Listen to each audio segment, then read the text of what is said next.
ঠাকুরের ওই যে খাতাগুলো টানানোর জন্য আবার সেই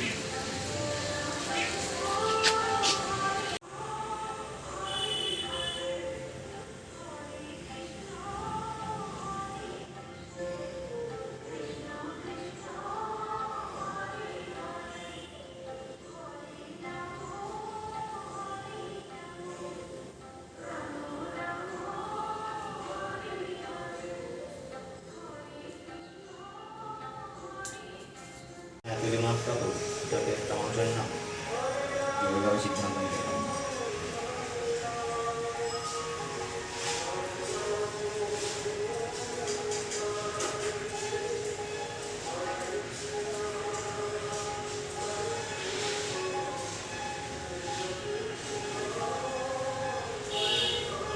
আমি শ্রী শান্তিগোপাল গোস্বামী, নতুনহাট গোস্বামী বাটি নন্দালয়ের বর্তমান সেবায়ত এবং শ্রী শ্রী প্রভুপাদ অদ্বৈতাচার্যের ১৩তম পুরুষ। এই বংশ আদি অদ্বৈতাচার্যের পুত্র কৃষ্ণ মিশ্র, তার পুত্র নন্দকিশোর মিশ্র এবং তার পুত্র নদিয়া বিনোদ গোস্বামী, বাংলার প্রবাদ প্রতিম, তারই আমি নাতিপুত্র।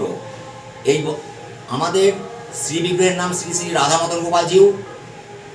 অতি প্রাচীন সিলেটের লাউড়গ্রামে উনি একসময় পূজিত হতেন।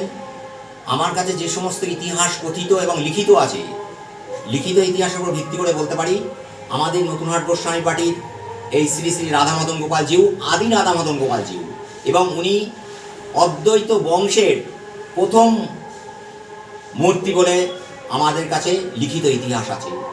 এই ঠাকুর নবদ্বীপের শ্রীবাসকুঞ্জ অর্থাৎ সমাজবাড়ি নৃসিংহনগর নদিয়া, সেখানে 576 বছর পূজিত হয়েছেন।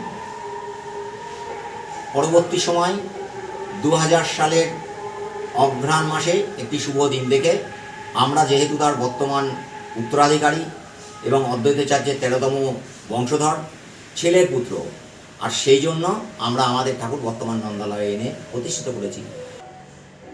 লিখিত এবং অলিখিত তথ্যের উপর ভিত্তি করে আমাদের এই নতুনহাট গোস্বামী বাটি নন্দালয়ের কুলদেবতা শ্রী শ্রী রাধামদন গোপালজিউ একককালে বাংলাদেশের শ্রীহট্ট,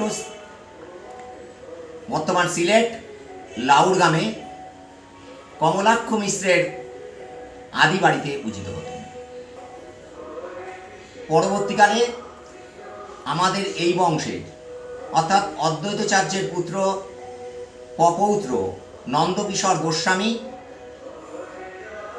এবং তার পুত্র নদিয়া বিনোদ গোস্বামী, তিনি এই ঠাকুরকে এনে বিনিকুঞ্জ অর্থাৎ নবদ্বীপের সমাজবাড়িতে দীর্ঘদিন ধরে এই ঠাকুর পূজিত হতেন।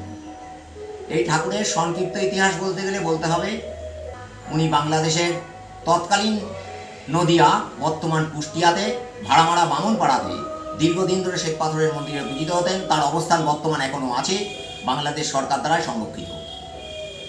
পরবর্তীকালে 1946 খ্রিস্টাব্দে দেশের যখন উত্তাল পরিস্থিতি, তখন আমাদের বড় ঠাকুর দাদু অর্থাৎ ঈশ্বর নদিয়া বিনোদ গোস্বামী এবং সেই সঙ্গে আরও কিছু সমকালীন ব্যক্তিত্বের মানুষরা নিয়ে এসে নবদ্বীপের সমাজবাড়ি সেখানে মণিমোহন বাটুজ্যের কাছে রক্ষিত রাখেন ঠাকুরের সার্বিক নিরাপত্তাকে নিশ্চিত করার জন্য। নতুনহাট গোস্বামী বাটি অর্থাৎ আমাদের এই নন্দালয়ের ঠাকুর আদি আমরা অদ্বৈত পরিবারের অদ্বৈতাচার্যের পুত্র কৃষ্ণ মিশ্রের পরিবার, এবং এই ঠাকুর আমার কাছে যে লিখিত ইতিহাস আছে আমাদের কাছে, তাতে করে ইনি অদ্বৈত পরিবারের আদি ঠাকুর, অদ্বৈতাচার্যের অদ্বৈত পরিবারের আদি ঠাকুর। কিন্তু দীর্ঘ ঐতিহাসিক বিবর্তন এবং পথ পরিক্রমা ও বিভিন্ন আনুষঙ্গিক কারণবশত এই ঠাকুরের ইতিহাস মানুষের কাছে অজ্ঞাত থেকে গিয়েছে। 2000 খ্রিস্টাব্দের অঘ্রাণ মাসে নবদ্বীপের সমাজবাড়ি থেকে বিভিন্ন ঐতিহাসিক তথ্যের প্রমাণ এবং সরকারি সিদ্ধান্ত অনুযায়ী এই নতুনহাট গোস্বামী বাটি নন্দালয়ে এনে স্থাপন করেছি এবং তাকে পূজিত করছি। শান্তিপুরের যে সমস্ত অন্যান্য গোস্বামী বাড়িগুলো আছে, যাদের মধ্যে বড় গোস্বামী বাড়ি বিশেষভাবে উল্লিখিত, আমাদের মদন গোপাল গোস্বামী বাড়ি রাধা মদন গোপাল পাড়া। এই মদন গোপাল বাড়িতে একক সময় আমাদের এই শ্রীবিগ্রহ পূজিত হতেন। আমরা মদন গোপাল বাড়ির একেবারে একত্রিত ক্ষুদ্রেত জ্যাঠাতো বিভিন্ন পারিবারিক সূত্রে আলাদা সহ অবস্থান করা সত্ত্বেও আমরা ওই বাড়ির আদি পুরুষ, আদি উত্তরাধিকারী। শ্রী শ্রী রাধা মদন গোপাল জিউ, নতুনহাট গোস্বামী বাটি, নন্দালয়, ডাবড়েপাড়া লেন, শান্তিপুর, নদিয়া।